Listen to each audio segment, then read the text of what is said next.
"Honey," the gate agent said, her voice dipping low with the kind of sweetness that has nothing sweet inside it, her wrist flicking once toward the massive economy queue, without so much as a glance at the phone being held out.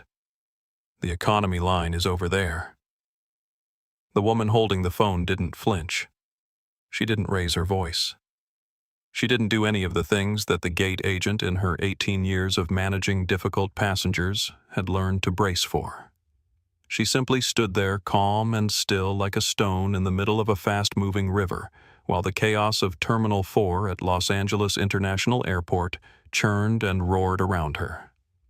But we are getting ahead of ourselves because 47 minutes before that moment, before the scanner went dark and the departure board began its slow, awful update before corporate phones started ringing in Dallas and San Francisco and on the trading floors of two different financial institutions, Dr. Naomi Clark walked through the glass doors of Terminal 4 and looked exactly like nobody.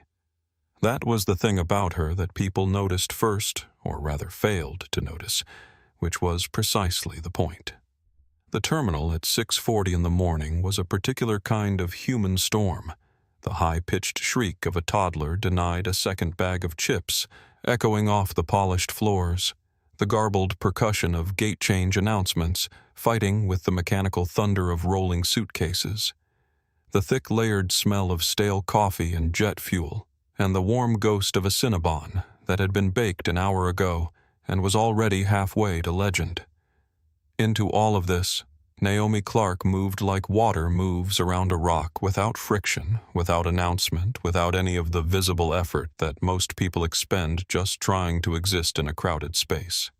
To the casual eye, she was utterly ordinary. She wore dark gray joggers in a soft technical fabric, a plain black long-sleeved shirt that fit well without announcing itself, and running shoes that were expensive if you knew what you were looking at, which almost no one did. Her natural hair was pulled back into a neat, practical bun. Her face was clean bare of makeup, the kind of face that looked exactly like itself and made no apologies for it. The only object on her person that might have caught a trained eye was the watch on her left wrist, slim silver, understated the kind of watch that a person buys when they have stopped needing to tell anyone how much it cost. She was 41 years old, and she had been the founder and CEO of Monroe Dynamics for 11 of those years, and she was thinking at this exact moment about a 7-year-old girl she had never met, walking beside her 2 steps behind and slightly to the left in the unconscious positioning of someone who is still figuring out how close to stand to greatness was Jalen Brooks. Jalen was 27, 6 months into his role as Naomi's executive assistant, and still in the specific state of perpetual recalibration that comes with working for someone who operates at a frequency most people don't know exists. He had seen her dismantle a room full of corporate lawyers with a single perfectly angled question. He had watched her charm a board of skeptical investors into funding a project that 3 other firms had called impossible. He had seen her work at midnight and be sharp at 6, and absorb setbacks the way good leather absorbs weather visibly but without damage. But he had only ever seen her in armor. The tailored suits, the boardroom posture, the precise language of someone who had learned to speak in a room designed to ignore her. Seeing her now in joggers, blending seamlessly into the morning crowd like any other traveler with a flight to catch and a coffee to finish, felt strangely intimate, like seeing a painting without its frame. He adjusted the strap of his laptop bag and glanced at her profile. She was looking ahead, her expression neutral and inward, her pace unhurried. Her left hand hung at her side, and the watch caught the terminal light for just a moment. A Patek Philippe, though you would have to know what a Patek Philippe looked like to recognize it, and most people in Terminal 4 at 6:40 in the morning did not. The flight was Phoenix Air 762, departing LAX for JFK at 7:35 in the morning, and it was not, in any meaningful sense, just a flight. Phoenix Air was a major carrier, one of the country's largest, with routes across every continent, and a brand built on the promise of premium reliability. Monroe Dynamics had held an exclusive contract with them for 9 years, a contract that had grown from a modest regional arrangement into something so large and so deeply woven into both companies' operations that most people inside Phoenix Air had stopped thinking of Monroe as a client and started thinking of them simply as infrastructure, like the fuel that filled the planes or the software that ran the gates, something so fundamental that its absence was genuinely unthinkable. The contract was not for executives flying to meetings, though Naomi and her senior staff did fly Phoenix Air for that reason as well. Always in first class, a company policy that was non-negotiable for any employee traveling on a live delivery. The contract was for cargo, but not the kind of cargo that most people picture when they hear the word.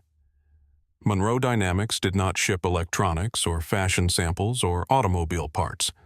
They shipped life, literally. Cryopreserved organs waiting for transplant surgeries, scheduled to the minute. Patient-specific cancer treatments with viability windows of only a few hours from the moment they left the lab.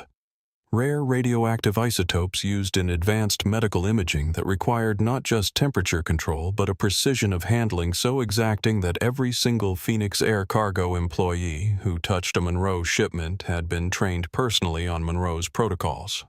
The partnership was deep, intricate, and worth in the current fiscal year just over $340 million to Phoenix Air's bottom line. In the cargo hold of this specific plane, secured in a state-of-the-art biostable transport unit that Monroe's engineering team had spent 4 years developing, were a pair of pediatric donor lungs. They were destined for a surgical suite at a hospital in New York where a team of 6 specialists had been assembled and briefed and were currently in the process of preparing a 7-year-old girl named Lily for the most important morning of her short life. The surgery was scheduled to begin the moment the transplant team received the delivery. The viability window on the lungs was fixed and absolute. The margin for error was in the clearest possible terms, 0. Naomi was thinking about Lily because she always thought about whoever was at the end of the chain.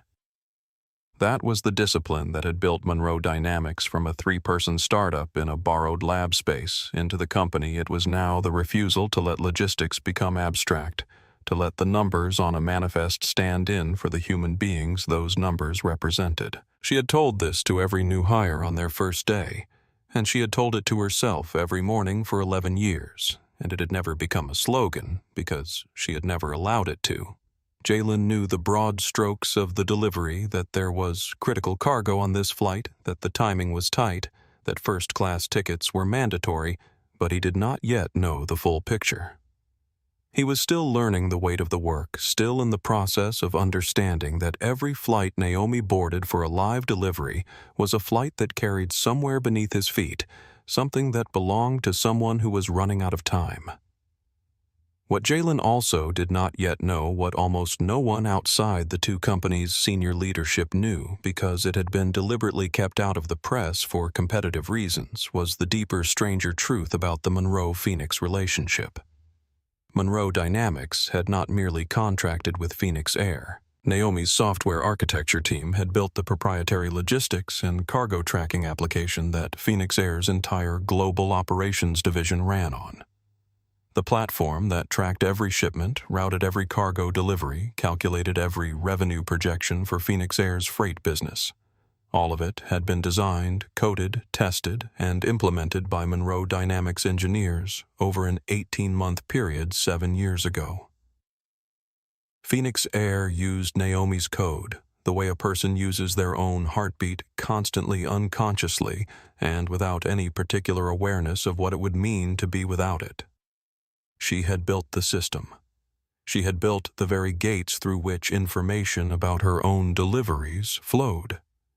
And in approximately 40 minutes, a woman who had never heard the name Monroe Dynamics would look at Naomi Clark's joggers and her bare face and the absence of designer luggage and decide in under 2 seconds that she belonged somewhere else. Jalen shifted his laptop bag and glanced toward the gate. In the boarding area, seated in row 2, was a man he barely registered, silver-haired, somewhere in his late 50s, wearing a coat that suggested money without advertising it. His phone resting casually against his knee at an angle that might have looked idle to anyone not paying close attention. Jalen wasn't paying close attention. He had a flight to catch. The gate setup at 44B was standard two lines forming in the organic, slightly chaotic way that boarding lines always form, the natural sorting of humanity into those who have been told they may go first and those who have been told to wait. On the right, the economy queue was already long and growing, a snake of people in various states of morning misery, clutching paper coffee cups and carry-on bags, and the resigned expression of people who have accepted that the next several hours will not be comfortable. On the left, a short, sparse line was cordoned off by a plush blue rope and a neat sign: Priority Access First-Class Military Personnel and Phoenix Gold Members. There were 3 people ahead of Naomi and Jalen in the priority line when they arrived: a man in a business suit checking his watch, a young couple whispering to each other over a shared phone screen, and an older woman in a cream-colored blazer who smelled faintly of good perfume and moved with the effortless confidence of someone who had been flying first class since before Naomi was born. The gate agent working the priority line was named Brenda Hayworth, and she had been with Phoenix Air for 18 years, which was long enough to have developed opinions about most things and certainties about a few. She was in her late 40s, with platinum blonde hair pinned in a tight regulation bun and a uniform that was pressed to a standard that suggested either personal pride or a deep need for control, possibly both. Her smile was practiced to a high gloss and deployed with the reliability of a vending machine, producing the same expression for the first passenger of the morning as for the 100th, which meant it was not really a smile at all, but a performance of one. Her eyes, when they weren't scanning boarding passes with the weary efficiency of someone doing a job they have done 10,000 times, had the quality of a person who has decided somewhere along the way that the world divides cleanly into people who deserve to be where they are and people who have made a mistake. She worked through the first 3 passengers quickly: the businessman, the couple, the older woman, scanning, smiling, the smile waving each through with a small professional nod. The process was smooth and nearly silent, the quiet choreography of an airport gate functioning exactly as it should. Then Naomi stepped forward. Brenda's eyes did what they had been trained by 18 years of unexamined assumption to do. They moved in a single practiced sweep from Naomi's sneakers upward, the joggers, the plain black shirt, the bare face, the absence of luggage that announced wealth. And by the time they reached Naomi's face, the calculation was already complete. It had taken less than 2 seconds. It was not a thought so much as a reflex, the kind of judgment that a person makes before the thinking part of the brain has even been consulted. Brenda did not look at the phone. "Honey," she said, and the word was wrapped in a sweetness so thick it almost sounded kind, her wrist lifting in a small dismissive gesture toward the economy queue. "The economy line is over there. This is for our priority guests." The word honey landed in the air between them like a small stone dropped into still water, and the ripples it made were invisible to Brenda and immediately viscerally apparent to Jalen, who felt the heat rise in his face before he had consciously processed why. He stepped forward. "Excuse me," she's Naomi's hand found his arm. Light pressure, a single clear message, "Not yet." She extended her phone toward Brenda, the digital boarding pass on the screen, the first-class designation clearly printed in the header, entirely legible to anyone who chose to look. Brenda sighed, a theatrical exhalation of a person who has been asked to do something unreasonable, and shifted her weight without looking at the screen. She turned slightly toward the man who had been standing behind Naomi in the priority line, a heavy-set man in a shiny gray suit who had been making the specific sounds of someone building toward impatience. "Sir, I'll get you through in just a moment," she said, her voice warming 3 degrees in an instant, and the man responded with a gratified huff and a nod, the 2 of them briefly in alignment against the inconvenience of the woman with the phone. "Last time," Miss Brenda said, turning back to Naomi, her voice going flat and hard at the edges now. "The back of the line." It was at this moment that the older woman in the cream blazer, the one who had already been scanned through, who was standing just past the blue rope gathering her carry-on, turned back. She had watched the last 30 seconds from a few feet away, and something in what she had seen had made it impossible for her to simply walk onto the plane. "I think she had her pass out," the woman said, her voice gentle and certain, the voice of someone who does not feel the need to raise it to be heard. "I saw the screen quite clearly from here." Brenda looked at her. The look was brief and entirely sufficient. "Thank you," she said in the voice that means this is none of your business. "I've got this." She turned away from the older woman as if she had already ceased to exist, and in doing so closed the last door through which this situation might have walked back out into something ordinary. Naomi had not moved. She had not lowered her phone. She had not broken eye contact with the middle distance, her gaze calm and fixed, her face carrying an expression that Jalen would later describe to his sister as the most frightening thing he had ever seen on a human face. Not because it was angry, but because it was absolutely, entirely, and permanently decided. She lowered her phone, and the movement was so deliberate, so unhurried, that Jalen found himself watching it the way you watch a door close on something that cannot be undone.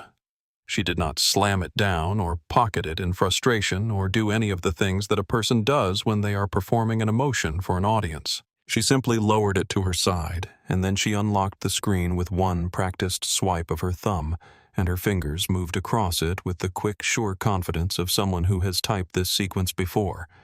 Not this specific sequence because it had never been used before, but a sequence whose meaning and weight she had carried in her mind since the day she built it, the way a surgeon carries the knowledge of a procedure they hope they will never have to perform. She opened her contacts. She found the name David Okafor, COO. She navigated to the message she had pre-composed months ago, the one that lived in a draft folder like a loaded chamber in a locked drawer, and she sent it. 5 words: Execute Protocol Indigo. Phoenix Air. She pressed send. Then she did one more thing. She took a single, quiet step backward from the priority line. Not a retreat, not a defeat, but the precise and deliberate movement of a person who has finished with a situation and is now moving on to the next one. She turned to Jalen, and her face was as still as deep water, and her voice when she spoke was so even and so quiet that he had to lean slightly forward to catch it beneath the noise of the terminal. "Change of plans, Jalen," she said. "We're not flying today." Brenda watched her go. A small, satisfied expression moved across her face, the expression of a person who has won a thing, who has maintained a standard, who has done her job. She straightened slightly and turned to the man in the shiny gray suit. "So sorry about that," she said, her professional warmth returning like a light switched back on. "Right this way." She had no idea. She was already thinking about the next boarding pass, already composing in her mind the complaint she would tell her colleague at break about the difficult woman in the joggers, already moving on to the next item in the long inventory of a morning's work. She had made a judgment, and the judgment had been accepted, and as far as Brenda Hayworth was concerned, the incident was over. She did not see the man in the expensive coat in row 2 of the boarding area. She had no reason to notice him. He had been sitting there for 40 minutes quiet, still his phone resting against his knee at an angle that looked natural and was not. He had been there when Naomi arrived. He had been there through the entire exchange at the gate. He had not moved during any of it, had not spoken, had not made himself conspicuous in any way because he had spent 20 years as an investigative journalist before becoming a documentary filmmaker. And he knew the way that certain people know things in their bodies before their minds catch up that he was watching something worth watching. His name was Thomas Adeyemi, and his phone had been recording since the moment the woman in the joggers stepped forward in the priority line, and the footage was clear and steady and would in approximately 14 hours be seen by 2 million people. He watched Naomi and Jalen move away from the gate toward the bookstand 40 feet down the concourse, and then he watched Brenda scan the man in the shiny suit through with a warm smile, and he sat very still with the phone still in his hand and thought about what he had just seen. Naomi and Jalen settled near the bookstand with a clear sight line to the departure board and to the gate. Jalen's heart was still going faster than normal. He had been in difficult meetings. He had been in rooms where things went sideways in ways that required quick thinking and careful navigation. He had never felt anything like the particular controlled electricity of the last 3 minutes, the sense of standing next to a decision being made in real time that he didn't yet fully understand. "What's Protocol Indigo?" he asked. Naomi was looking at her phone, not the boarding pass screen, but the sent messages folder, the quiet confirmation that the 5 words had gone where she had sent them. She glanced up at him. "It means we no longer have a contract with Phoenix Air," she said. "Everything else follows from that." 2 sentences. She did not elaborate. She put her phone in her pocket and looked at the departure board across the concourse where the status for Phoenix Air 762 to JFK currently read in clean green letters, "On time." She checked her watch. The Patek Philippe caught the terminal's fluorescent light and held it for a moment before releasing it.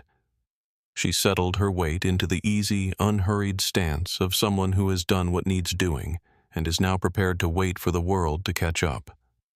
Jalen looked at the gate where Brenda was moving through the economy queue, now scanning passes, performing her smile entirely and absolutely unaware that in an office building in San Francisco, a man named David Okafor had just read 5 words on his phone screen and was already walking very quickly toward his desk. He looked at the departure board. Flight 762 on time. He looked at his boss. She was watching the board too, her expression carrying nothing that could be named, not satisfaction, not anger, not anticipation. Just the calm, clear-eyed attention of someone watching a clock tick toward a moment they have already accepted as inevitable. "How long?" Jalen asked, and he wasn't entirely sure what he was asking. How long until the flight boarded? How long until something happened? How long until the world on the other side of Brenda's scanner caught up to the decision that had just been made in 5 words and a single step backward? Naomi's eyes moved from the departure board to the watch on her wrist, and then back again. "Not long," she said. The Monroe Dynamics offices occupied 3 floors of a glass tower in San Francisco's Mission Bay district, and at 6:52 in the morning, they were already running. Not loudly, not with the frantic, visible energy of a place in crisis, but with the low, purposeful hum of an organization that had been built by someone who believed that calm was not the absence of urgency but its highest expression. David Okafor was in Conference Room B on the 2nd floor midway through a presentation about a new European logistics corridor when his phone vibrated against his thigh in the specific pattern he had assigned to messages from Naomi Clark, 2 short pulses, a pause, 1 long. He had set that pattern 18 months ago, and it had gone off 4 times since then, and each time it had meant something that required him to leave whatever room he was in immediately. He excused himself without explanation the way a person excuses themselves when they are certain that the explanation would take longer than anyone has time for. He stepped into the hallway, closed the door behind him, and read the message.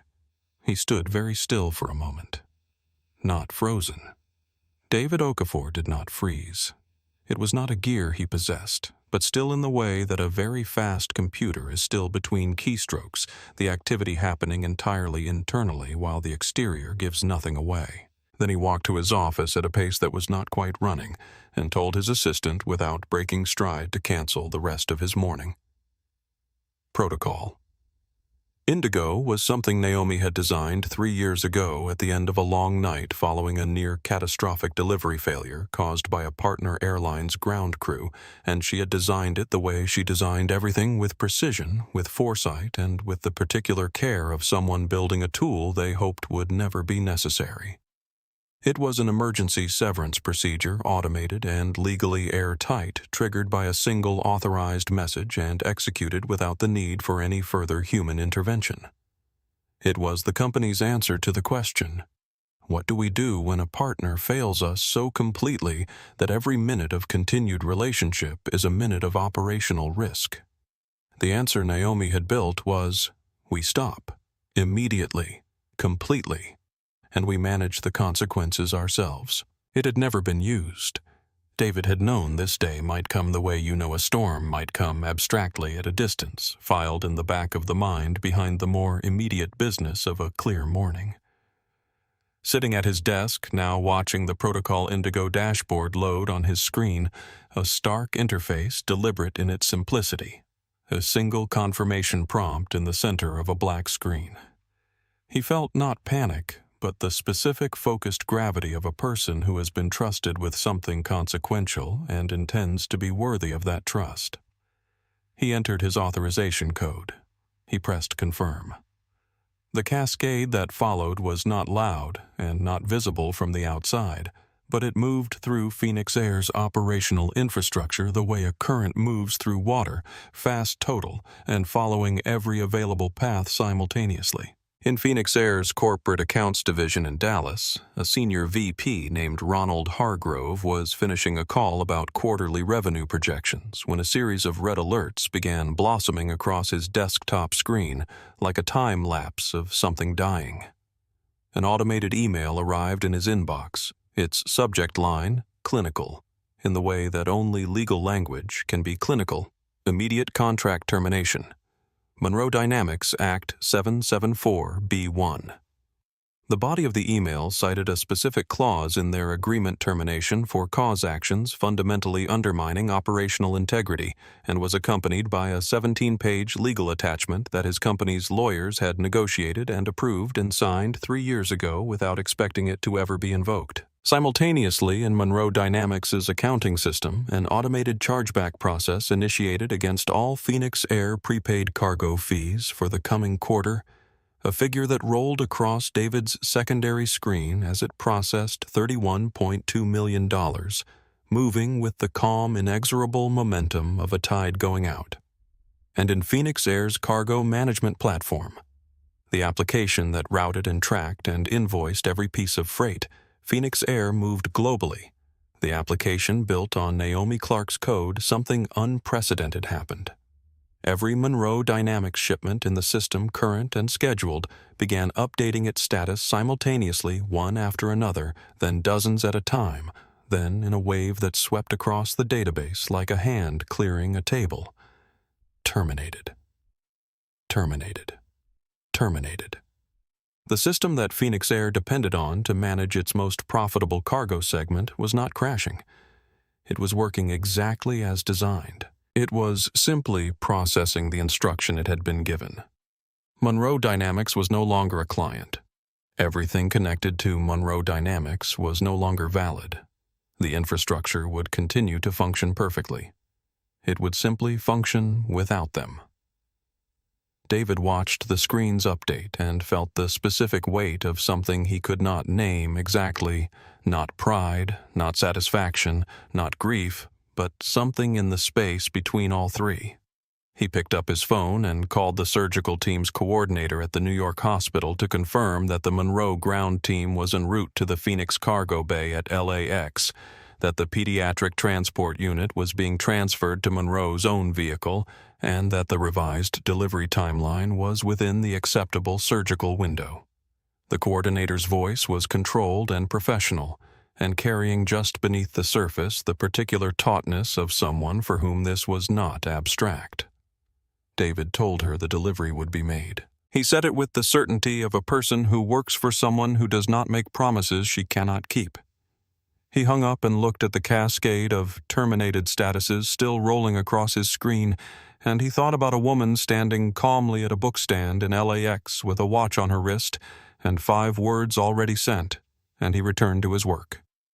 Ronald Hargrove had been a VP of corporate accounts at Phoenix Air for 11 years, and in those 11 years he had developed the particular confidence of a man who had solved enough problems to believe on some level that he would never have articulated out loud, that every problem was ultimately solvable, that the world of business, for all its complexity, was a system that rewarded the kind of decisive, clear-eyed management that he had spent his career perfecting. He was in the middle of eating a late breakfast at his desk, a habit his doctor had told him to break, and which he had chosen to interpret as a lifestyle choice rather than a medical instruction when the alerts began.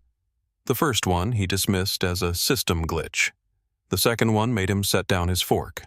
By the third, he was on his feet, leaning over his desk, scrolling through a cascade of notifications that were updating faster than he could read them. Each one a variation on the same impossible theme. Monroe Dynamics. Phoenix Air's single largest corporate cargo account on the West Coast, and the backbone of their entire biomed logistics corridor, had just terminated every contract, every scheduled shipment, every financial arrangement, retroactive to this morning, effective immediately. His phone rang. It was the head of the cargo division, a man named Greg, whose voice, in 11 years of working together, Hargrove had never heard at the pitch it was currently occupying. "Ron, what is happening? Because I am looking at a screen that is telling me that every Monroe shipment, every single one, global, not just domestic, has just gone dark, and the system won't let me override it. And I have planes in the air right now that are going to land at destinations that are now missing their primary cargo revenue. And I need you to tell me this is some kind of server error." It was not a server error. Hargrove already knew this in the way that you know things before you are ready to say them out loud, because the automated email from Monroe Dynamics' legal team was open on his screen, and it was the most professionally worded, legally airtight, irreversible document he had read in 11 years of reading contracts, and it had been sent at 6:53 in the morning from an automated system that had clearly been built by people who had thought about this moment very, very carefully. "Get me everything you have on the Monroe account in the last 24 hours, Hargrove said, because when the ground disappears beneath you, the instinct is to understand as quickly as possible what the ground was made of. Every transaction, every communication, every interaction. The trail when it came was both longer and shorter than he expected longer, because the account history was vast and deep and represented nearly a decade of intertwined operations. Shorter because the trigger point was a single incident time-stamped 6:53 a.m., originating from a mobile device registered to a Dr. Naomi Clark, CEO of Monroe Dynamics at Gate 44B, Terminal 4, Los Angeles International Airport. On his secondary screen, a financial alert was blinking. PHX shares, which had opened the morning flat, had begun to slide. Not dramatically yet, just enough that the automated trading systems that monitored airline-adjacent logistics were reading the Monroe data disruption as a signal of something wrong. 3% down. Then 4. The algorithms were asking questions that Hargrove did not yet have answers to, and in the absence of answers, they were drawing their own conclusions. He called James Whitfield's cell phone, directly bypassing the usual channels, because the usual channels were for situations that could wait, and this was not that situation. Whitfield was the CEO of Phoenix Air, a man who had been in the job for 6 years, and who had in that time navigated labor disputes and fuel crises and 2 separate PR disasters involving viral video, and had emerged from each of them looking, if not exactly unscathed, at least still standing. Hargrove expected when Whitfield answered to be the person delivering bad news. He was not. Whitfield had already been called not by anyone inside Phoenix Air, but by a Wall Street analyst who monitored the company's logistics partnerships and had noticed the Monroe data disruption through a third-party tracking system and called the CEO's personal number in a voice that implied he was checking whether a plane had gone down. Whitfield's voice, when he came on the line with Hargrove, was the voice of a man who has been publicly surprised and is privately furious about it, the specific register of someone who has spent 6 years ensuring that he is never the last to know anything, and has just without warning become the last to know something very large. "Tell me everything," Whitfield said. "And then tell me who was at that gate." Hargrove told him. The name Naomi Clark landed in the conversation with the weight of something that should have been known, that would have been known by anyone who had been paying attention to the right things in the right order. Whitfield was quiet for a long moment after he heard it, the specific quiet of someone rearranging at speed everything they thought they understood about the situation they are in. "Find her," Whitfield said, and his voice had gone very flat and very controlled. "Get Delaney on the ground at LAX to find her personally now and fix this before the market close. And Ron, I want a full accounting of how a gate agent at LAX was allowed to interact with the CEO of our largest corporate account without any system in place to prevent this exact situation from happening. On my desk by end of day." He hung up. On Hargrove's screen, PHX shares ticked downward again. 6% now. The algorithms were no longer asking questions. They had decided on an answer. The departure board for Terminal 4 updated at 7:11 in the morning, and the change was small. A single word shifting from on time to delayed. In the clean amber font that airports use for things they do not yet want to explain. But in an airport, small changes on departure boards have the quality of pebbles dropped into a still pond, and the ripples moved outward through the terminal with the quick, invisible efficiency of anxiety passing through a crowd. At Gate 44B, the first sign that something was wrong was not a notification or a phone call or a supervisor appearing at the jet bridge door.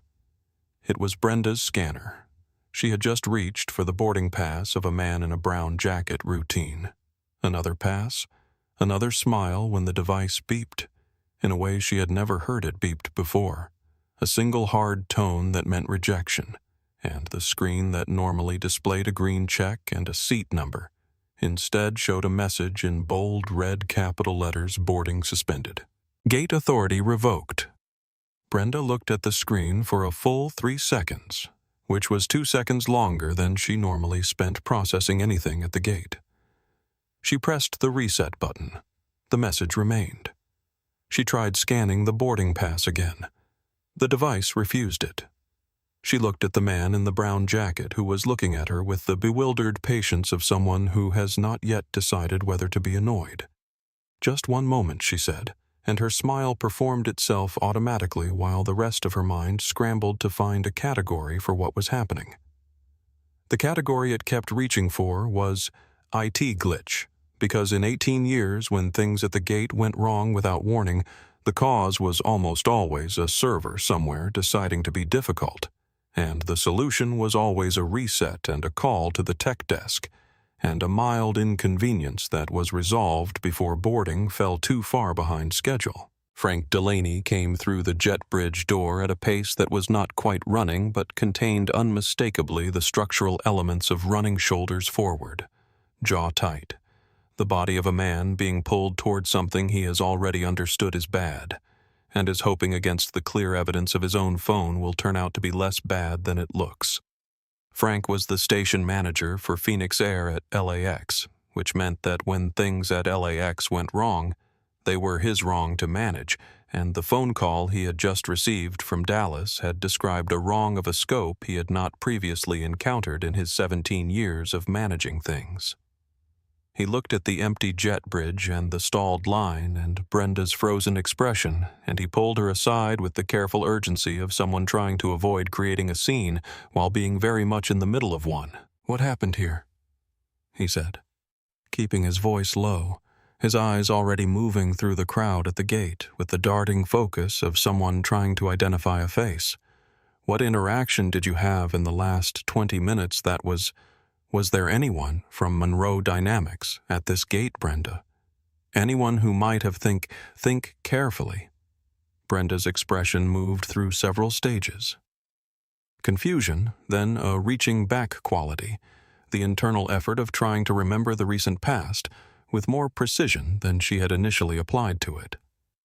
The name Monroe Dynamics existed somewhere in her working memory, attached loosely to cargo manifests and company names she had seen on operational documents but had never had occasion to make meaningful. She dealt with people. She was not a cargo agent. "No," she said. "No one important. The usual, some suits, a few families, a woman who—" She stopped. Frank's walkie-talkie crackled before she could finish the thought, and the voice that came through it was from the airport's central operations tower, and it was carrying the specific controlled panic of someone delivering information they do not fully understand, but know to be serious. Phoenix Air 762 was grounded by executive order from corporate. Primary cargo had been legally repossessed by the shipper. A Monroe Dynamics retrieval team was en route to the cargo bay. The aircraft did not move until the bay was cleared. Frank stared at the walkie-talkie in his hand with the expression of a man who has just been told that the building he is standing in is not where he left it. He looked at the departure board. Delayed had already updated again to status pending, which the passengers near the gate were now reading in the particular way that airport passengers read things they don't like with their phones already out. Their voices rising in the collective pitch of people who have connections to catch, and are beginning to accept that they might not catch them. His eyes moved through the crowd with new urgency. Now the urgency of a man looking for something specific, rather than looking for the source of a general problem. And they passed over the businessman, the family with the strollers, the group in matching corporate shirts, and then drifted further to the bookstand at the edge of the concourse, and found a woman in dark gray joggers and a plain black shirt standing very still with a clear sightline to the gate, and a young man beside her who was watching the departure board with wide eyes. And the woman herself was not watching the departure board at all. She was watching Frank. The two black vans crossed the LAX tarmac at 7:19 in the morning, moving through the service roads with the quiet confidence of vehicles that know exactly where they are going and have been there before. The Monroe Dynamics logo on their sides was small, a stylized line that rose and fell like a heartbeat, elegant and easy to miss, and the 6 people who emerged from them when they pulled up to Phoenix Air's Cargo Bay 3 were dressed in plain gray jumpsuits and moved with the kind of unhurried precision that belongs to people who have practiced difficult things until the difficulty no longer shows. The Phoenix Air ground crew supervisor, a man named Dale, had received his instructions through 3 separate channels in the space of 4 minutes from his own operations manager, from the Phoenix corporate line, and from an automated alert in the cargo management system that had updated the Monroe shipment status to authorized retrieval in progress, before Dale had even finished reading the first message. By the time the Monroe team arrived, he had been told what was happening, had verified it through the channels available to him, and had arrived at the conclusion that there was nothing here for him to contest, and everything here for him to stand clear of. The team's lead, a woman who gave her name only as Reyes presented Dale with a digital authorization document on a tablet signed by Dr. Naomi Clark, co-signed by David Okafor, legally complete in every detail that the aviation regulations governing cargo retrieval required, the document having been prepared like Protocol Indigo itself months in advance by people who had thought carefully about what it would need to contain. Dale reviewed it. He stepped back. His crew stepped back with him. What followed took 6 minutes and 40 seconds. The team accessed the cargo bay with the codes that Monroe Dynamics held as the registered shipper located the biostable transport unit in its secured berth, verified its integrity through the monitoring system on one team member's tablet, and transferred it to the climate-controlled compartment in the second van with a care and a gentleness that was, in its own way, something to watch the specific tenderness of people who know exactly what they are carrying and for whom.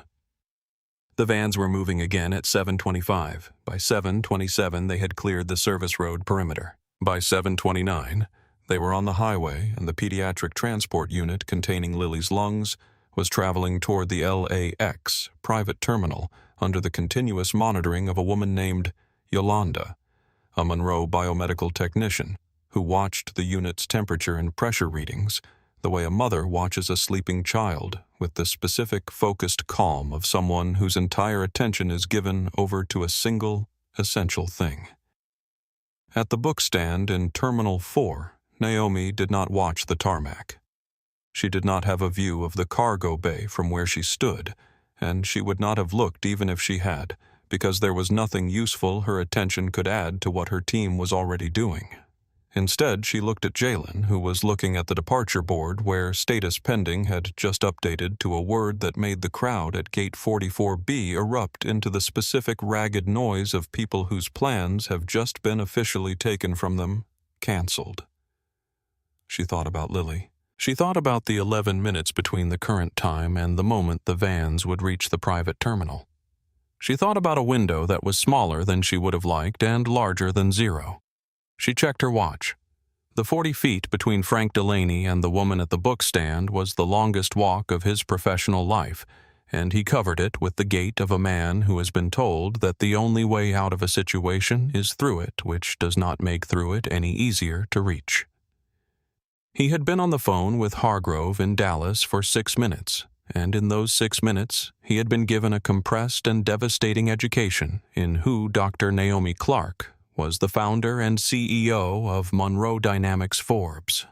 4 consecutive years on their Most Innovative Leaders list the architect of a business that had been Phoenix Air's most valuable cargo relationship for nearly a decade, a woman whose company's software ran on Phoenix Air's servers globally. He had been told these things in the rapid-clipped sentences of a man who was simultaneously furious and terrified, and each sentence had landed on Frank with the quality of a diagnosis delivered after the surgery has already been performed. He had looked at Brenda when the call ended. Her face was still in the early stages of understanding the pieces arranging themselves slowly, the significance of the name Monroe Dynamics traveling through her memory toward a meaning she hadn't needed until now. The woman Frank had said, and his voice had done something strange and thin. The woman in the joggers that you sent to the economy line. Where is she? Brenda had blinked. She's still over there, she said with a faint residue of the confidence she'd had 40 minutes ago still clinging to her voice. By the bookstore. Frank hadn't replied. He had put his phone in his pocket and begun walking. Jalen saw him coming from 30 feet away. The pale face, the rigid posture, the particular way a person walks when they are operating on adrenaline and dread, and he moved instinctively, stepping forward so that his body was slightly between Frank and Naomi, the protective geometry of someone who has understood, if not the full scope of the situation, at least the direction in which its weight is moving. Frank stopped in front of them. He was sweating along his hairline, and his collar looked 2 sizes too small. And when he spoke, his voice had the quality of something that had been professional this morning, and was not entirely professional anymore. Dr. Monroe. Dr. Clark. He corrected himself immediately, the error, an additional small wound. I am Frank Delaney, station manager for Phoenix Air here at LAX.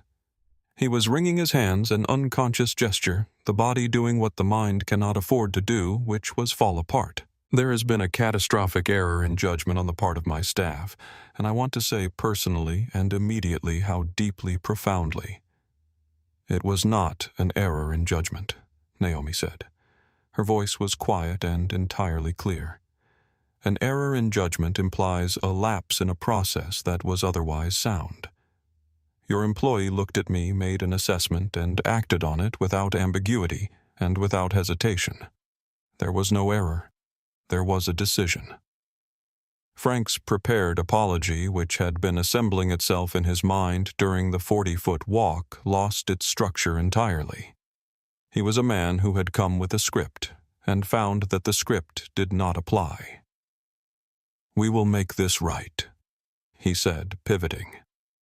The employee in question will be terminated immediately. I have the authority to offer you significant compensation. I have been authorized by Dallas to discuss lifetime platinum status complimentary upgrades, a formal written apology from our CEO, Mr. Delaney. Naomi's voice did not rise. It simply became more precise the way a lens becomes more precise when you adjust the focus. This is not a conversation about my feelings or your employee's career. This is a conversation about operational reliability. She paused, and the pause had a kind of clarity to it, the pause of someone who has thought about what they are going to say before they say it. My company ships materials where a delay of 1 hour can be the difference between a successful surgery and a child's death. That is not a figure of speech. That is the specific reality of what we do. In order to do it at that standard, we require partners who are reliable, precise, and respectful at every level of their organization, cargo bay, cockpit, boarding gate. What your employee demonstrated this morning was not an isolated lapse. It was a window into a culture that allows personal prejudice to go unchecked until it intersects with a situation that makes it impossible to ignore. That intersection will keep happening. Your training programs will not prevent it. Your diversity consultants will not prevent it. The only thing that prevents it is a culture that does not allow it to begin, and your culture is not that culture. Not today. She took a breath. Steady, even. The contract is terminated. My legal team has confirmed the process is complete. It is not reversible. Frank looked like a man standing in the rubble of something that was standing when he arrived. He had been sent to contain a fire, and had discovered instead that the fire had already done its work, and what remained was the task of understanding what had burned. Then something moved behind his eyes. The memory surfacing suddenly of the cargo manifest, of the Level 1 biotransport notation, of what that notation meant. His expression changed. The cargo, he said, and his voice had gone careful and quiet in a new way. The shipment on 762. The manifest lists it as a Level 1 biotransport. Are you aware that by canceling the contract you may have I am managing it? Naomi said. She said it without heat and without defensiveness, the way you say something that is simply entirely true. She turned away from him. Her phone was already in her hand, already ringing, and when David picked up on the second ring, her voice became something slightly different, still controlled, still precise, but with an additional layer of focus in it. The voice of a field general who has finished one conversation and begun another that matters more. Frank Delaney stood where she had left him. 40 feet away at Gate 44B, the sounds of an unraveling flight, angry passengers, a jammed scanner, a departure board saying canceled continued their steady crescendo. He turned and began the walk back, and it was, if anything, longer than the walk out. Protocol. Helios was the plan inside the plan. The answer to the question that Naomi had asked herself the night she built Protocol Indigo, which was, and then what? Because the termination of a 9-figure contract with a major airline, however justified and however clean its execution, did not resolve the immediate reality of a pediatric transport unit that needed to be in a surgical suite in New York by a specific time, and Naomi Clark had never in 11 years built a system without also building the backup for the system. Helios was the backup. A Gulfstream G55O held on retainer at the LAX private aviation terminal through a standing arrangement with a charter company that Monroe Dynamics used for exactly this category of contingency partner failure during a live delivery. A plane that could be fueled, configured for medical transport, and ready to depart within 40 minutes of being activated. The activation code was a single message to David, which Naomi sent now, walking away from the ruins of Frank Delaney's apology toward the private terminal entrance at the southern end of the building. David was already moving. In San Francisco, the chain of calls had been placed before Frank finished speaking, the charter company, confirming the Gulfstream's readiness, the Monroe retrieval team at the Phoenix Cargo Bay, reporting transfer complete and in transit, the NYPD liaison in Queens, confirming the police escort staging at the JFK private terminal. The route from JFK to the hospital had been pre-cleared through an arrangement with the city that Monroe maintained for exactly this category of delivery. Not because Naomi had anticipated this specific morning, but because she had spent 11 years anticipating the category of morning in which things go wrong, and someone's life depends on what happens next.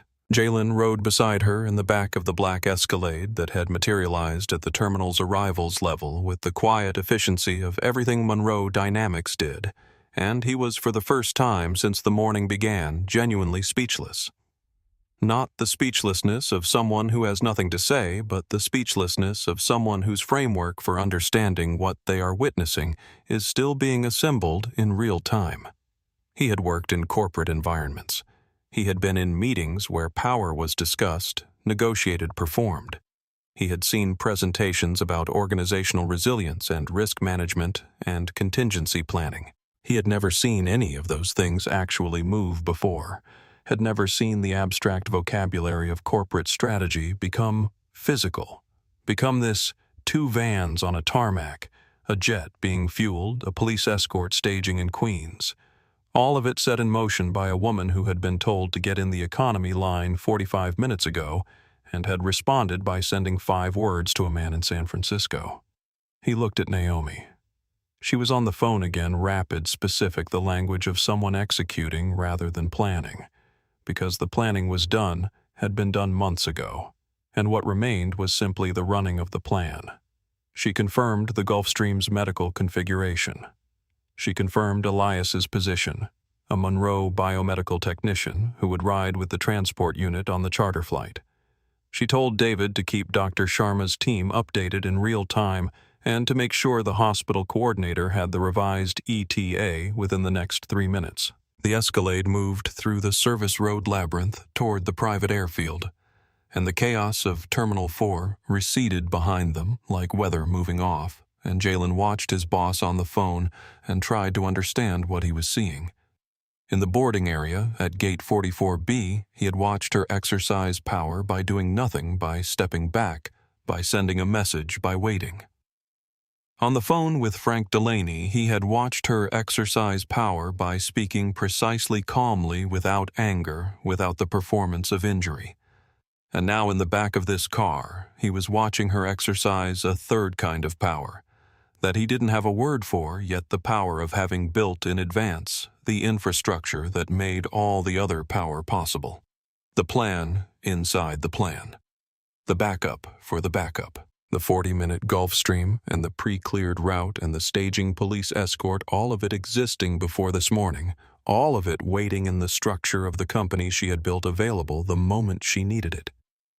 He thought about the app, about the fact that Phoenix Air's own cargo management platform, the system currently displaying hundreds of terminated statuses across their global network, had been built by the woman in the seat beside him. She had built the tool they used to process the people they served, and then one of those people had used that tool to tell her she didn't belong. The irony of it was so complete and so precise that it almost felt designed, which it wasn't. It was just the specific way that the world sometimes arranges its cruelties, accidentally perfect in their geometry. The silver watch on Naomi's wrist caught the morning light as the Escalade cleared the service road and turned onto the tarmac approach. Ahead, the Gulfstream G550 sat waiting in the pale California morning. White and clean and ready, its engines already warming the Monroe medical configuration visible in the open cabin door, where Elias was running his final checks on the transport unit's vitals. Naomi ended her call and looked at the plane.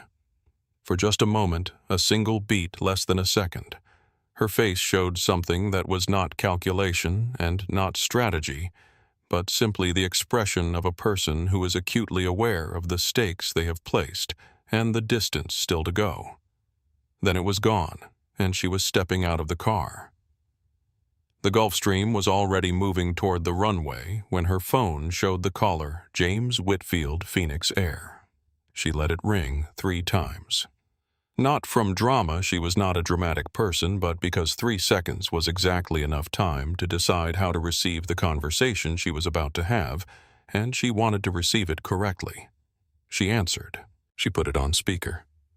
Jalen, across the cabin on the cream leather seat, leaned slightly forward without meaning to. "Isabella."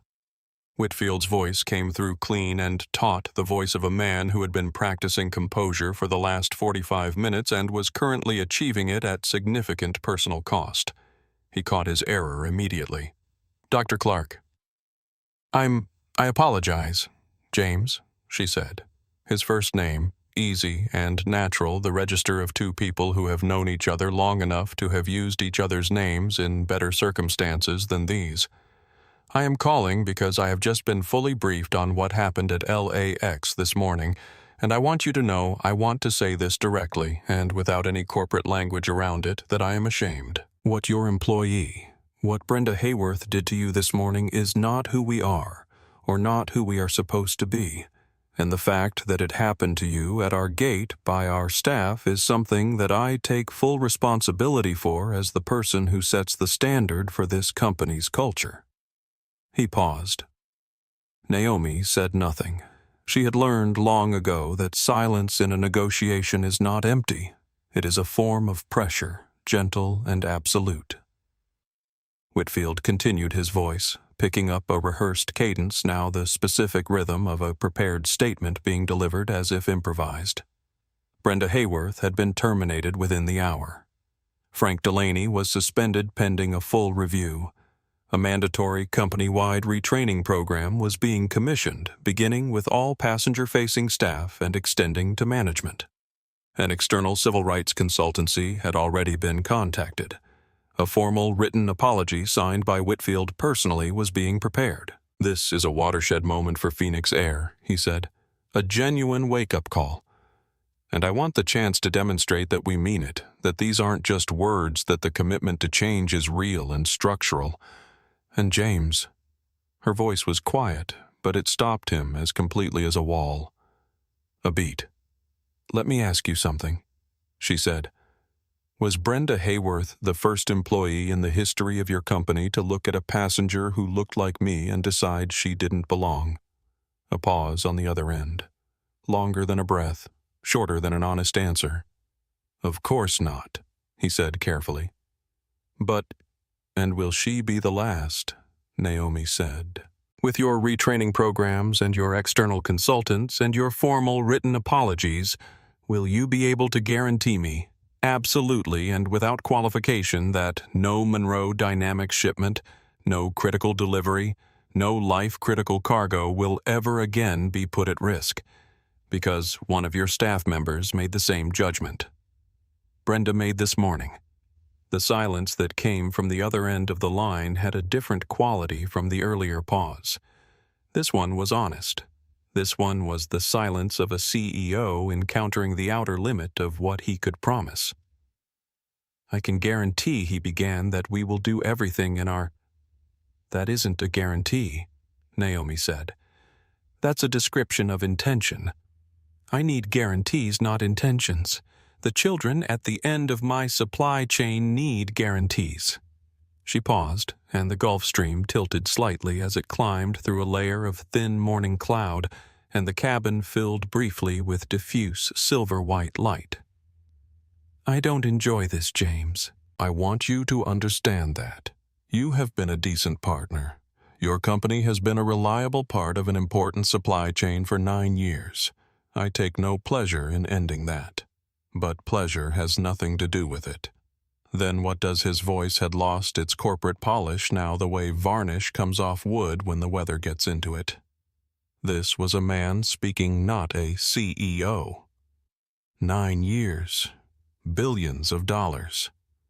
What does ending this actually accomplish, Naomi? Besides punishing an entire organization for one employee's mistake. She was quiet for a moment that felt longer than it was. Outside the Gulf Stream's windows, California had given way to the first deep blue of altitude. "It isn't about punishment," she said finally. "It's about what I can build on. I cannot build a supply chain that delivers critical medical materials to dying children on a foundation that includes this morning's incident as an acceptable variable. That is not a foundation. It is a risk, and I have made the decision, a decision I stand by completely, that I will not ask the people who depend on me to carry that risk." Another silence. This one had the weight of something settling. "The termination stands," she said. "My legal team's communication was final, and it was not conditional on this conversation. However, I am not here to punish you with chaos. I am a professional, and so are you, and the patients at the end of this supply chain deserve a clean transition regardless of how we got here. My COO will contact your team within 24 hours to begin a 90-day structured wind-down. Monroe will not abandon active cargo mid-route. We will phase out our shipments on a schedule of our choosing in a way that protects our deliveries and minimizes disruption to your operations. After 90 days, our relationship is complete. She ended the call before he could reply. Not rudely, there was simply nothing more to say, and she saw no reason to manufacture additional conversation in the space where meaning had already been made. The cabin was quiet. Jalen was looking at her with an expression she had never seen on him before. Not awe, which she had seen, and not admiration, which she had seen plenty of, but something closer to understanding. The specific look of someone who has just watched the distance between intention and execution close completely. She set her phone on the armrest and turned to look out the window where the Pacific coast was already behind them, and the vast, tawny interior of the country was spreading out below, enormous and indifferent and beautiful. The Gulf Stream found its cruising altitude and the engines settled into their steady, low-frequency hum, and the cabin became the kind of quiet that is only available at elevation, the particular silence of being above the weather, above the noise, above the particular density of consequence that fills every square foot of ground-level human life. Elias, the Monroe biomedical technician, was seated in the rear section of the cabin beside the transport unit, his eyes on his monitoring tablet, his expression the focused neutrality of a person whose job is not to react, but to watch and to know. The unit's temperature read stable. The pressure differential was within the required tolerance. The lungs were by every measure available to the instruments Elias was using exactly as they needed to be. Jalen had been offered water sparkling, which he had accepted and not touched. He had been offered food which he had declined without quite knowing why, some combination of nerves and the vague sense that eating felt wrong in the context of what was happening, though he could not have explained that logic if asked. He sat in the cream leather seat with his hands loosely clasped on the dark wood of the fold-out table and looked across it at the woman he worked for, who had her tablet open and was reading something on it with the same focus she brought to everything as if the morning had been perfectly routine. The thing that finally made him speak was not the silence which he had been managing, but the image that kept returning to him, Brenda's face going from smug to ashen. Frank Delaney walking back toward the gate like a man who has lost something he cannot name. The anonymous investors he had read about in the PHX alert that had come through on his company phone during the car ride, people who had woken up this morning with a portfolio that included a certain number of Phoenix Air shares and would go to bed with fewer because of something that happened at a boarding gate before 7 in the morning because of a word like honey and a flick of a wrist. She lost her job, he said. It wasn't a question. He wasn't sure exactly what it was, partly a statement, partly the beginning of a larger thing he didn't know how to ask directly. Naomi looked up from her tablet. She had been expecting this in the way that she expected most things, not through any particular gift of prediction, but through the habit of thinking carefully about the people she worked with and what they would eventually need to understand. "Yes, Jalen," she said. "I imagine she did. And Frank Delaney. And Frank. And the stock." He stopped. Started again. The people who had money in Phoenix Air today. People who had nothing to do with any of this. "Yes," she said simply. He looked at his untouched, sparkling water. "Do you—" He found the question, finally, the one that had been assembling itself since the bookstand. "Do you feel bad for them?" She set her tablet down on the table with deliberate care, the way she set things down when she was giving them her full attention, and she was quiet for a moment. Not the performance of consideration, but the real thing, the actual effort of trying to say something true. "I feel a genuine and specific regret that it came to this," she said. "I want you to understand that, because I think there's a version of this story where I look like someone who pulled a lever from a position of power and watched things fall over without caring what fell. That is not what happened inside me today." She looked at the window at the country unrolling below them in its enormous, indifferent beauty. I can imagine Brenda's life fairly clearly. The long shifts, the low pay relative to the stress of the job, the thousand small indignities of working in a service role where the people you serve often treat you as furniture. That life trains a person to make quick judgments, to build shortcuts in the mind that help you process the world faster than it arrives. And one of the shortcuts her mind had built was a picture of what a person who belongs in a priority boarding line looks like, and I didn't match the picture. She paused. Jalen waited. "That's not a grand and deliberate hatred," she continued. "It's something smaller and in some ways worse. It's a habit. It's an assumption so automatic it doesn't feel like a choice. The cruelty of it isn't that Brenda woke up this morning and decided to discriminate against someone. The cruelty is that she didn't wake up and decide anything. She just acted the way the deepest grooves of her experience had taught her to act, and those grooves had been worn into the shape they were by something that goes far beyond one woman at one gate." She turned from the window back to him. "So, yes. I have empathy for the human being inside the uniform. I have zero tolerance for the professional consequence of what the uniform does." Then the response wasn't about punishing her. Jalen said slowly, working it out as he said it. It was about what I can build on," Naomi said. "I cannot build a supply chain for critical medical delivery on a foundation that includes this morning as an acceptable variable. The same culture that produced Brenda's assumption at the gate can produce a cargo handler who misroutes a shipment because the label doesn't match his expectations. Can produce a logistics manager who doesn't flag an anomaly because he's not fully paying attention to the material his company treats as secondary. These things are connected. The way a culture sees people at the front door reflects the way it handles things at the back. Today, it was a word at a boarding gate. Next time, it could be something that doesn't announce itself until it's too late." Jalen thought about this for a long time, long enough that the silence between them became something different, less awkward, more like the silence of two people sitting with a true thing. "Tell me about the app," he said finally. She looked at him. "The rumors," he said. "I've heard things since I started. People on the team talking about the Phoenix partnership, something about the software."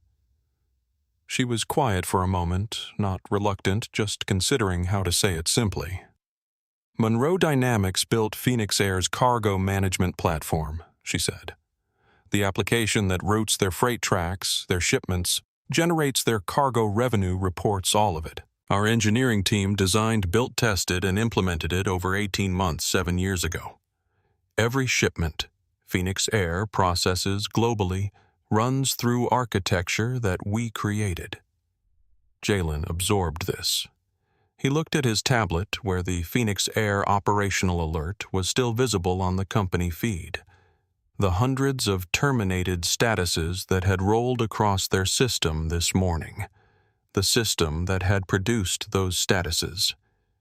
"She used your app," he said. "The scanner at the gate. The gate interface runs on a platform that communicates with the cargo management system," Naomi said. "Which, yes, we built. So, the system that processed you as a passenger is a cousin of the system that I designed," she said. "Yes." The irony of it sat in the cabin between them like a third person fully formed and not needing to be elaborated on. The woman who built the infrastructure had been told by the infrastructure's human representative that she didn't belong. The code that ran the gate had been written by the person the gate refused. It was the kind of irony that if you wrote it in a script, someone would tell you was too neat, too perfectly constructed to be believed. Real life occasionally did not share that concern. The satellite phone connection opened. David's voice connecting through to a second voice, female-controlled and carrying beneath its professional surface the audible strain of a woman who has been managing a very tight timeline for several hours. "Dr. Clark. Dr. Ananya Sharma, surgical lead. What is your current status? Climbing through 31,000 feet. Naomi said, and her voice had changed, not harder but more direct, more grounded, the voice of someone stepping back into a role they have never fully stepped out of. The transport unit is on board with our technician monitoring, all readings stable. Your buffer is down to 11 minutes, Dr. Sharma said. If your ground team hits any significant delay between JFK and the hospital, we lose the window. I need your absolute assurance that this delivery will be made. The cabin was very quiet. Elias in the back had looked up from his tablet without meaning to. Naomi's hands, resting on the armrests of her seat, pressed slightly into the leather, the only visible sign of the weight she had been carrying since 6:53 in the morning, when she sent 5 words and set everything in motion and accepted in the same breath the full responsibility of the consequences. Dr. Sharma, she said, her voice steady and absolute. Your package will be in your hands in 54 minutes. The route is cleared. The escort is staged at the private terminal. Your team will not be waiting. A breath. You have my word. Prepare your team. A pause. Then, understood. We're counting on you. The line closed. The cabin returned to the hum of the engines and the altitude's particular silence. Jalen looked at Naomi's hands on the armrests. The fingers pressed into the leather, the Patek Philippe catching the soft overhead light. He didn't say anything. There was nothing useful to say. He had asked if she felt bad for the people who had fallen in the wake of this morning, and she had answered with the careful, honest complexity that question deserved. But he saw now that the question he hadn't known to ask was different, not whether she felt the weight of what she'd done, but whether she was carrying the weight of what still had to happen, and the answer to that question was visible in the press of her fingers into cream leather at 31,000 feet, and it was yes, and it had been yes, since the moment she sent 5 words, and it would be yes until the call came. She turned back to the window. The country moved below them. The engines held their note. The watch kept its time. New York appeared below them the way New York always appeared from altitude gradually, and then all at once the darkness of the Atlantic giving way to the first scattered lights of Long Island, and then the grid tightening and brightening as the island narrowed toward the city, and then the city itself, a sprawling, blazing declaration of human density that never looked more beautiful than it did from 30,000 feet in the dark, where you could see all of it at once and none of its complications were visible. The descent was smooth. The Gulf Stream touched down at 12:47 in the morning New York time, with the particular precision of a well-maintained aircraft operated by people who take landing seriously, and before the wheels had fully settled and the engines had begun their deceleration, the Monroe ground vehicle was already in position at the edge of the private terminal tarmac, its running lights clear and steady in the dark. The handover from Elias to the ground team took 90 seconds. Not because anyone was rushing, Naomi had always said, is what happens when preparation fails, and preparation had not failed, but because the procedure had been practiced and the people executing it had done their jobs enough times to have made the unfamiliar familiar. The transport unit moved from the Gulfstream's medical bay to the vehicle's climate-controlled compartment with a smoothness that looked to Jalen watching from the tarmac like something choreographed. The vehicle's doors closed.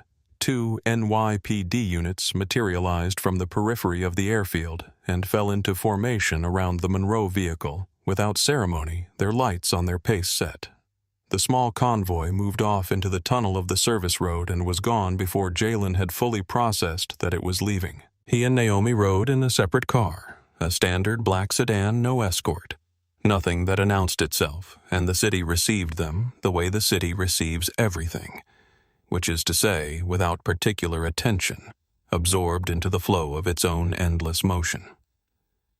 They crossed the bridge into Queens, and the skyline rose on the left, familiar and enormous, lit against the sky with the particular energy of a place that has never learned to be tired.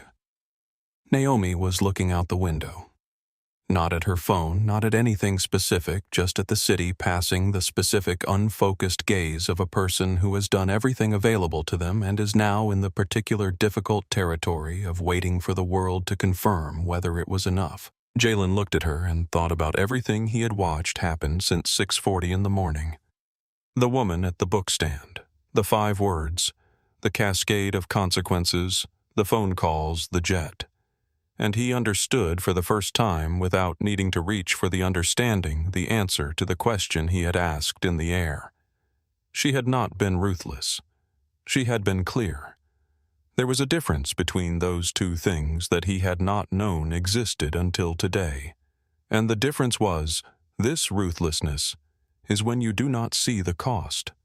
Clarity is when you see it hold, it carry it and act anyway, because the alternative is to allow the cost to be paid by someone else, someone smaller, someone with less protection. Someone like the 7-year-old girl at the end of a supply chain that this morning had been deliberately and irrevocably protected. The Triborough Bridge opened up beneath them and the city spread out in all directions, and Naomi's phone lit up on the seat between them. David. A message, not a call. She read it.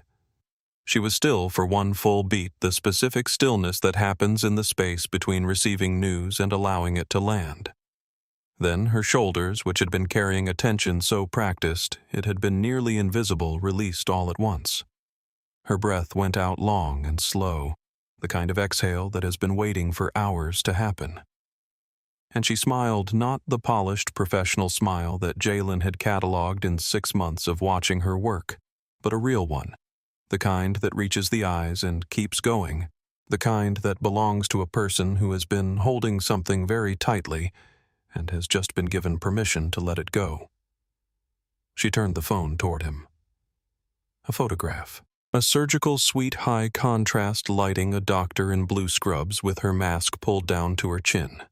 Her face exhausted and entirely alive, giving a thumbs up that looked like it had been building for hours.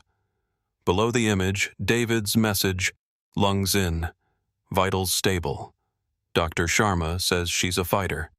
She says to thank you. Jalen looked at the photo for a long moment.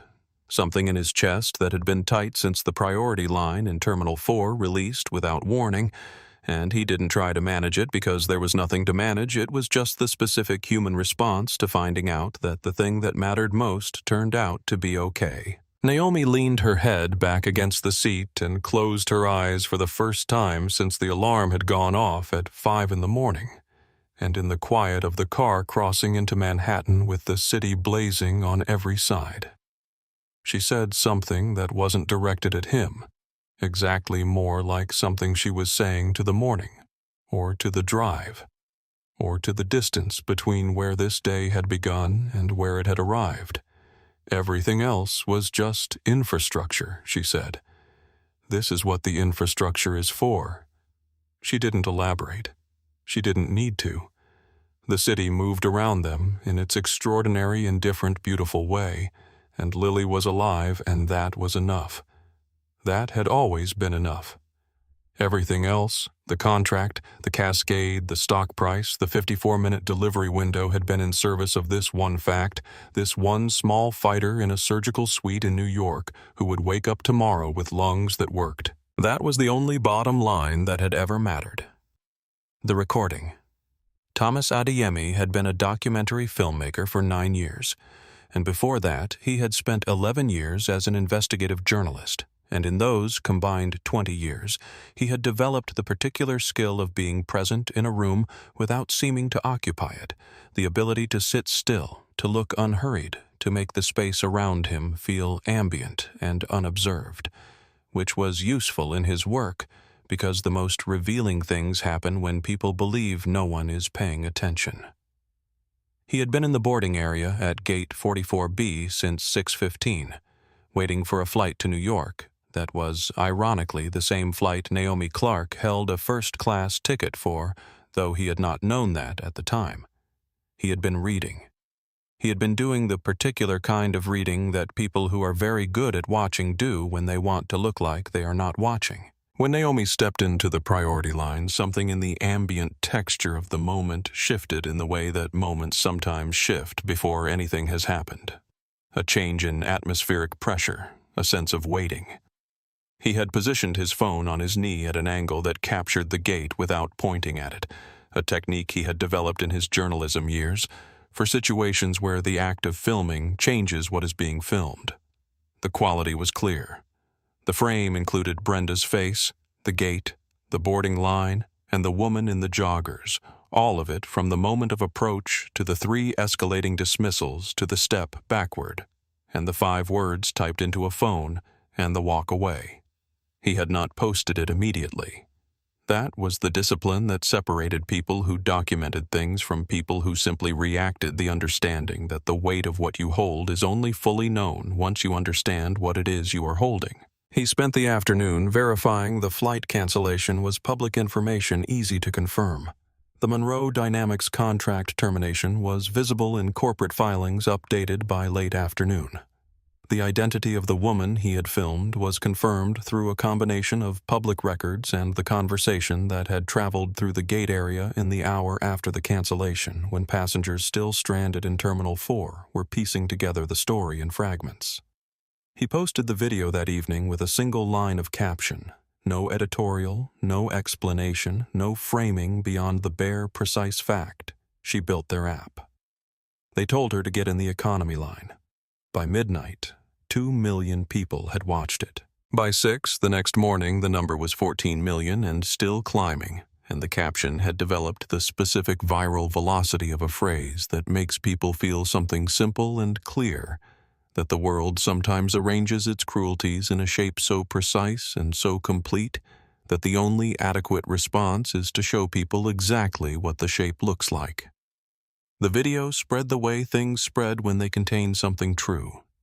Not in one direction, but in all directions simultaneously, through platforms and group chats and text threads, and workplace conversations, each person who encountered it becoming briefly a distributor of the story, compelled by something in it that they recognized and couldn't quite name. Consequences for Phoenix Air PHX shares closed down 11.3% on the day of the incident, the largest single-session decline the company had recorded in 6 years, and the selling had not stopped there.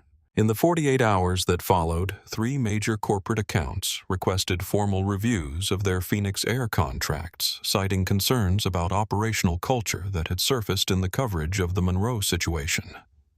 The Aviation Workers Ethics Council, a body that monitored conduct standards across major carriers, announced a formal inquiry into boarding gate protocol and the patterns of premium cabin access enforcement across the industry.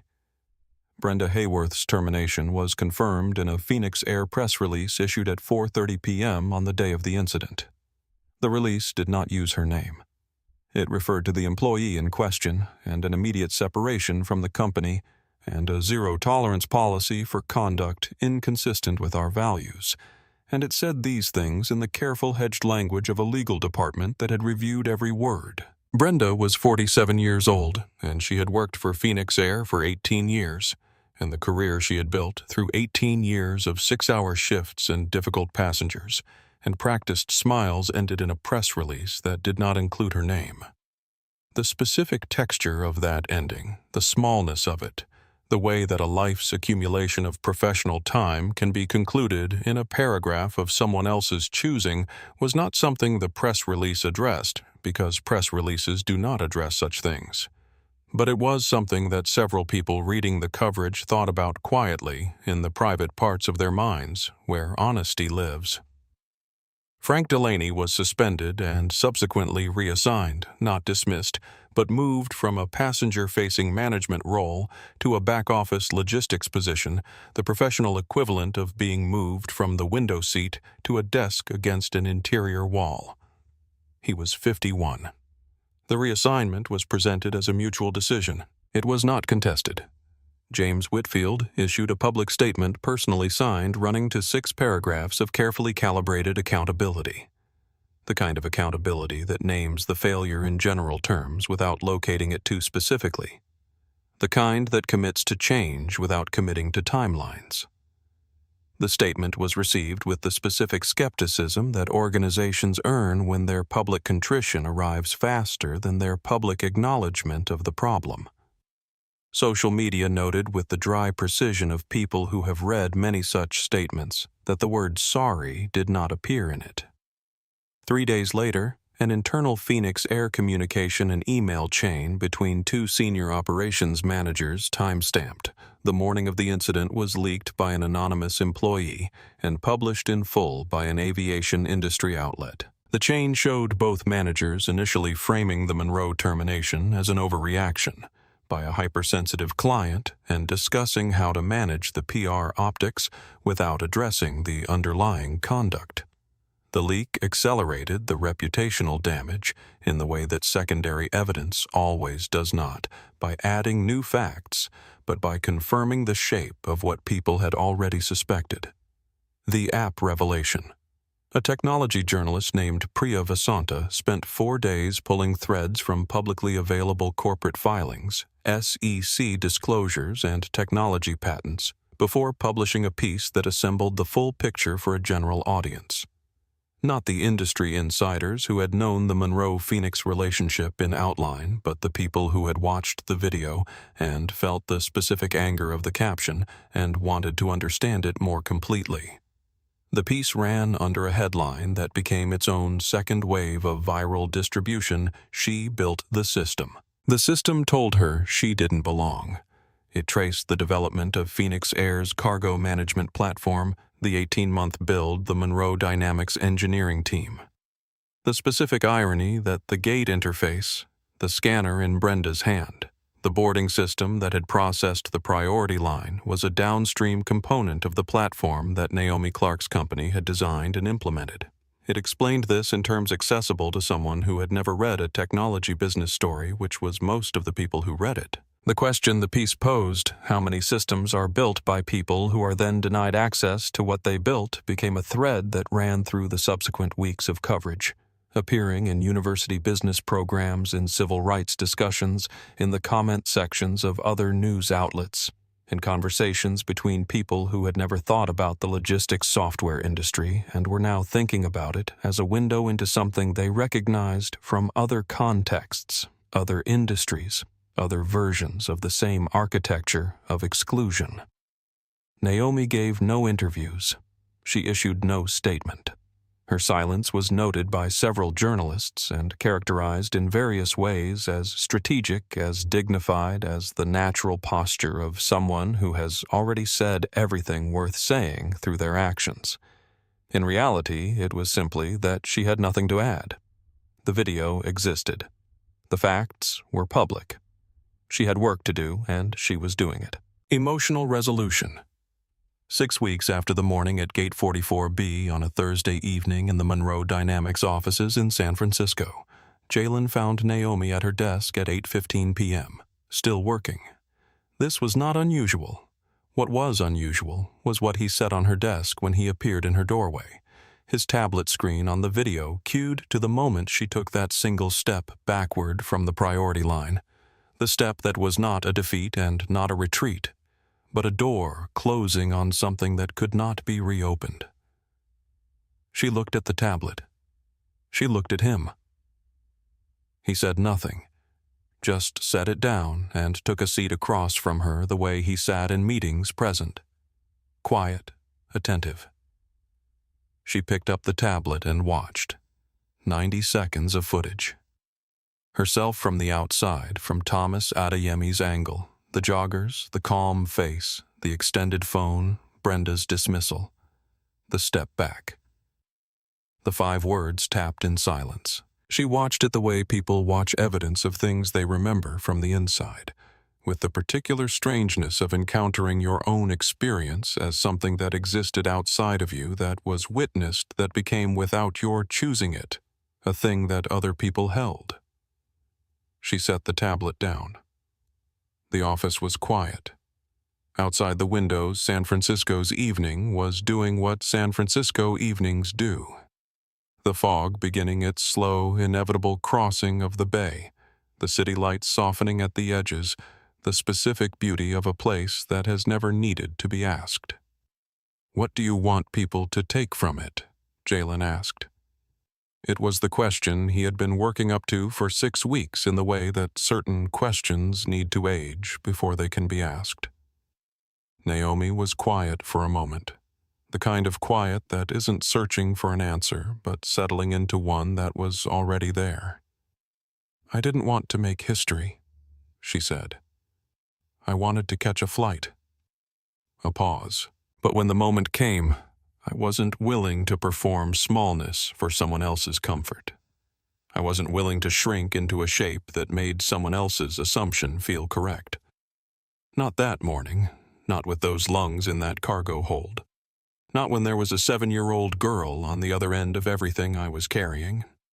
She looked at the tablet, at the frozen image of herself at the bookstand. The rest of it. The contract, the cascade, the coverage. I didn't calculate any of that in advance. I made one decision. I decided not to accept an assessment of my value made by someone who had invested 2 seconds in forming it. Everything else followed from that. Jalen nodded. He didn't say anything because there was nothing to add.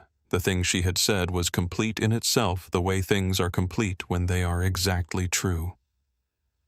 "And Lily is alive," she said quietly, almost to herself. "The way you say something that is the ground beneath everything else, the thing that when you name it makes the naming of everything else unnecessary."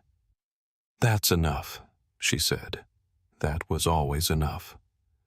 She turned back to her screen. The new logistics architecture, the replacement carrier partnership she had spent the last 6 weeks building, was open in a window, its structure taking shape with the careful, considered elegance of something being built to last. Her fingers found the keyboard. She began to type. Jalen stood quietly and left her to it. At the door, he glanced back once. She was already fully present in the work, her posture straight, her focus complete, the particular intensity of someone who has finished one necessary thing and begun the next. On her left wrist, the slim silver watch caught the warm light of the desk lamp and held it for a moment, unhurried, precise, keeping its perfect time. Outside, the fog had reached the bay. Inside, she was already building. If this story moved you, if it stayed with you after the screen went dark, please consider sharing it with someone who needs to hear it today. Subscribe to our channel for more stories about quiet strength, human dignity, and the people who change things without raising their voices. Every story we tell is for the people who were told they didn't belong and showed up anyway.